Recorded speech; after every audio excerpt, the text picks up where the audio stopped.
Hello friends! If you're new to my channel, welcome and thank you for stopping by. I hope you enjoy it. If you're a fan or a subscriber, welcome back and thank you for the patronage. I deeply appreciate it. Today I will be talking about near-death experiences.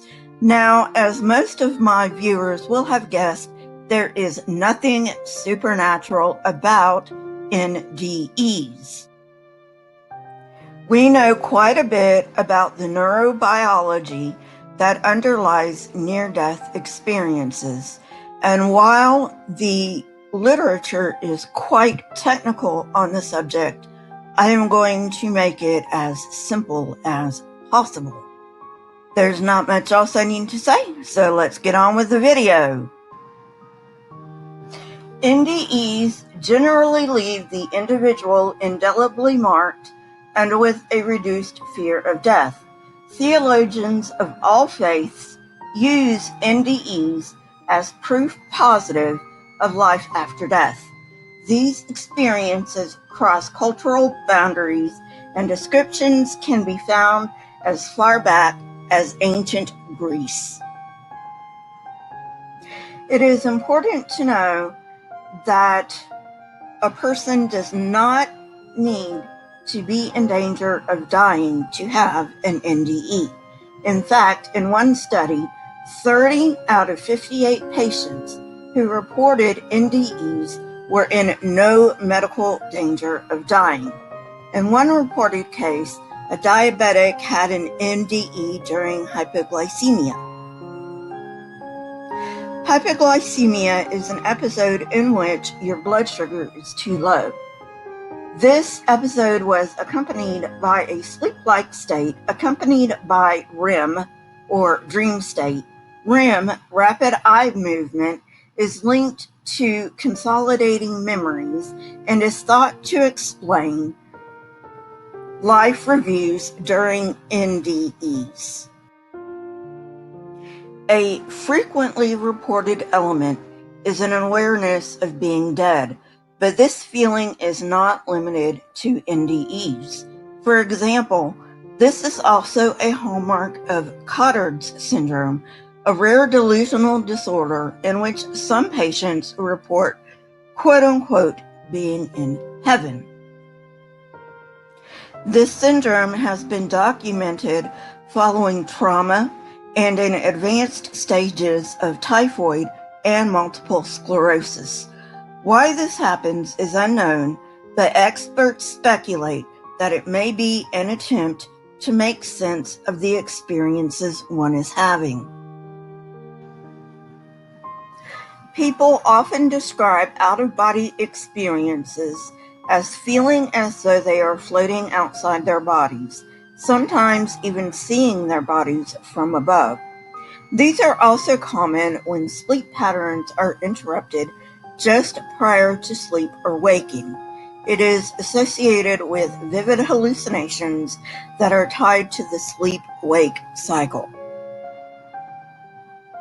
This is a lot like sleep paralysis, and it is perfectly normal.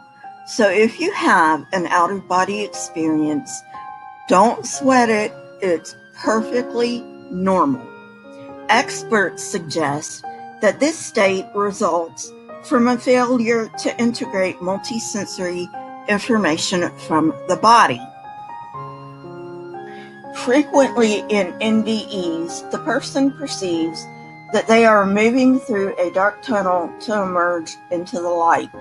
The mechanism for this phenomenon is unknown, but studies suggest that it can be explained by visual processes that are active during retinal ischemia. This happens when blood and oxygen supply to the eye are diminished. Many people report seeing the deceased, angels, or religious figures. Again, this is not unique to NDEs, as certain brain pathologies can induce such visions. A possible explanation for these hallucinations is that they happen because the brain overcompensates for a damaged area, or that it is simply trying to make sense of noise coming from the damaged area. The most recent theory is that a specific brain area that is involved in the release of noradrenaline mediates these effects. Noradrenaline is a chemical that is related to fear and stress, and this specific brain area connects to regions responsible for memory and emotion.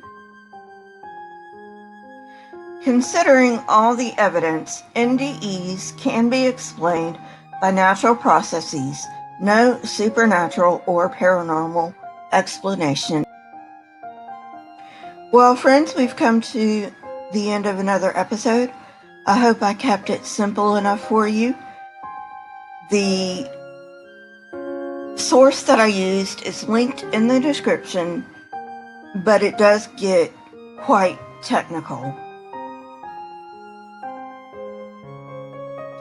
My Twitter, Discord, email, and PayPal links are in the description, along with the source that I used for this particular episode. I am taking requests. Please keep in mind, I'd like it to be something on religion, but it does not have to be. Please leave comments in the comment section. I love hearing from you. Question everything and never be afraid. Here are a couple of videos from my library. If you have not watched them, go ahead and watch them and tell me what you think. Until next time, friends, goodbye.